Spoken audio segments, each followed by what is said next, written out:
Hello everyone and welcome back to the channel. The stock market has been rallying and now my portfolio sits at an all-time high of over $42,000. Before I get into the new buys that I made in my TFSA, we have to get into two stocks I sold recently, and they're for very similar reasons, and that is a concern over the next few years of declining growth rates in those businesses.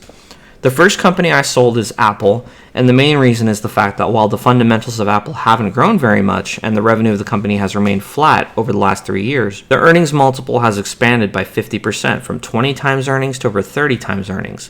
This would imply that the market believes Apple will reaccelerate growth to about a 10% annualized growth rate. Apple has not been able to do this over the last 3 years, so why now? They don't have any exciting new products being released, and even if they hit their earnings growth target, I believe that the market has priced in all of this potential growth, and if Apple can't deliver those numbers, the stock could fall hard. I'm going to put Apple on a watch list, and if it goes down closer to a 20 times free cash flow multiple, I would be interested in re-entering my position. I used the proceeds of the sale, which was about a 56% gain, as I bought my shares of Apple at $140 per share and sold them at $229 per share, and put the money into Amazon and Visa, as I believe they offer superior growth to Apple and trading at far more reasonable multiples, and are both more predictable than Apple. With the rest of those gains, I purchased many shares of HTA, which is a covered call ETF that holds 20 different US tech companies, one of them being Apple, so I still have a bit of exposure to the company. This ETF has outperformed the S&P 500 index for a very long period of time, while providing an 8% dividend yield, capital appreciation, and dividend growth over time as well, which is rare for these types of funds. And the second company I sold was CNR. The management of the company recently showed a revised outlook, which was 10 to 15% EPS growth down to low single digits for the rest of 2024 to 2026. Combine this with an increasing debt on the balance sheet, and I don't see much dividend growth from this holding since the earnings can't support it. This is a major red flag to me, and I sold my shares at a 5% gain and split the money I raised from the sale into CP Rail, as they are paying down their debt over time and are expected to grow EPS rapidly, since they have the only rail network in North America that spans from Canada all the way to Mexico. I originally split my investment into both railroads, as I liked both, but CNR has proven to be having some issues with the management team operating the business. So that made the choice very simple to focus my railroad exposure to the better operator and consolidate to one position rather than having both. Now let's get into the buys I made in my TFSA since my last update. I bought 1.4 shares of Amazon since it dipped near my average buy price, and I believe it will offer strong returns trading at these levels. With ATD, I purchased 3 shares, and you may have noticed that the stock has been going on a bit of a dip, and that's because they are in talks to purchase 7 & I Holdings, which is the owner of 7-Eleven, and they own 85,000 convenience stores around the world and have stores in Japan where they are owned and operated. ATD made a non-binding offer to buy the company for $38.5 billion, but 7-Eleven rejected the offer, as that is essentially the current market cap for 7-Eleven. ATD will keep pursuing the acquisition, as Japan recently opened up to the idea of foreign investment into their companies. By sending a non-binding offer, ATD, I believe, is being respectful and showing their interest to acquire this business, and they will have to pay some sort of premium to 7-Eleven, as that is quite normal for acquisitions. While the market does not like the idea of this deal going through, because ATD would have to raise debt, they could borrow at a much lower interest rate in Japan, as they have much lower interest rates, and could easily earn enough return on investment to make this a no-brainer. They would also have to dilute shareholders by issuing more stock. Keep in mind, even if ATD does issue more stock, their earnings would instantly increase by 50%, as 7-Eleven generates half the profits that ATD does on a yearly basis. The biggest opportunity I can see here is that 7-Eleven has 85,000 stores and ATD only has 17,000, yet ATD generates double the profits of 7-Eleven. This clearly shows that 7-Eleven has a much lower revenue per store and operating margins than ATD, so they have tons of room for margin expansion through optimizations, and at the most bullish estimates, they could 4x 7-Eleven's total earnings per store.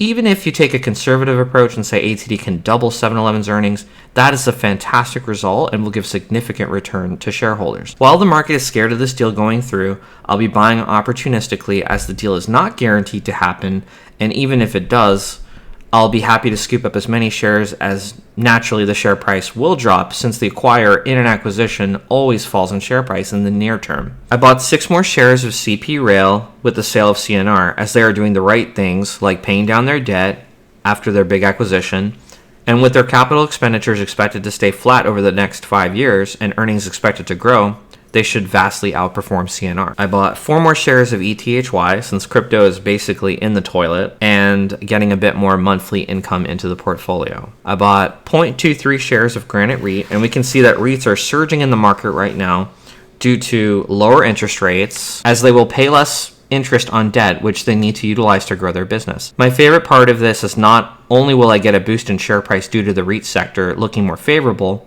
as the risk-free return of government bonds yield less and less, Granite is also growing their FFO each year and every year and raising its dividend, while it looks like government bonds are on the decline in terms of yield. I purchased 88 shares of HTA, which is a technology ETF that pays a nice yield of over 8% that pays every single month. It offers capital appreciation and dividend growth. This is basically what I consider to be the perfect combination for my portfolio. I like high-yielding stocks, but they don't generally grow in share price, but this does. This income fund also grows the distribution over time, which indicates it's extremely well managed. I get exposure to many great tech names, as well as these companies have very high margins, low debt, and very good growth prospects. I also increased my monthly dividend income by over $11 a month with this purchase, which I'll continue to reinvest every single month to grow my passive income. I bought 2 more shares of HYLD by reinvesting the dividend they pay me every single month. And we have a major update with Palantir joining the S&P 500, and the stock continues to rally to all new highs. It's over $35 per share, and they recently had a great presentation with their latest AIPCon 5, where many companies were remarking on how Palantir was really improving their companies, making them more efficient, and not only generating more income, but also saving lives in some cases. And last but not least, I bought 2.6 shares of Visa, as I think this company is trading below its fair value and has a very predictable business model that will continue to grow well into the future. And they grow the dividend very fast, at about a 15% compounded annual growth rate. This company grows very reliably and is expected to grow faster than Apple, and my certainty with this company is much higher, so contributed to my final decision to sell Apple and grow my Visa position, while I believe it is being underappreciated by the market, while Apple, in my opinion, is being overappreciated at the moment. And if you liked the video, please do leave a like and subscribe to the channel, and in the comments below, just let me know how you're doing in your dividend portfolio. So for the dividends earned all time, we've received $3,225.51 in dividends since starting. The annual dividends have really increased since the last update that went from $17.04 to $18.36, and that's primarily from that Apple sale going into HTA, which added over $10 a month in dividend income. So that was a big contributor for this huge increase. And then monthly, we've gone from $142 per month to over $153. And a huge milestone we've hit is we now make over $5 a day from the portfolio. So every night I go to sleep, I wake up in the morning, we started earning over $5. So that's a nice milestone. And the next goal I have is to earn $6 a day in dividends. And the other major milestone would be that the portfolio now buys me 30 days of freedom, because it generates enough dividend income every single year to cover 30 days of my expenses. So that's very nice. It means 1 month of my expenses are covered every single year without me having to do anything. So I'm on my way to my goal, which is to have 12 months of expenses fully covered, and that would mean that any income I earn from actively working would be entirely discretionary. So this is very motivating, and it's definitely going to keep me pushing to continue adding to this portfolio and reinvesting the dividends. And then the hourly wage of the portfolio, if it were to work a 40-hour work week for me, the portfolio got a raise from 82 cents per hour to 88 cents per hour, just working in the background every single week for me. And the next goals I have for the portfolio, since I've crossed the $150 a month mark, is to earn $200 a month in dividends and $6 a day in dividends coming up. And year to date, we have exceeded 2023 in dividends earned for the year. I've earned 11.13 this year so far, and we still have half of September dividends to receive, and I also have 3 more months of dividends, so that should add well over $450 extra to the portfolio, and I should cross over $1,500 for this year. And it's really nice to see that this is such a vast increase, that we're projected to basically double our 2022 total in a pretty short period of time. And I'm excited to see where this portfolio heads in the future. And thank you all so much for watching, and have a great day, and good luck in the markets out there.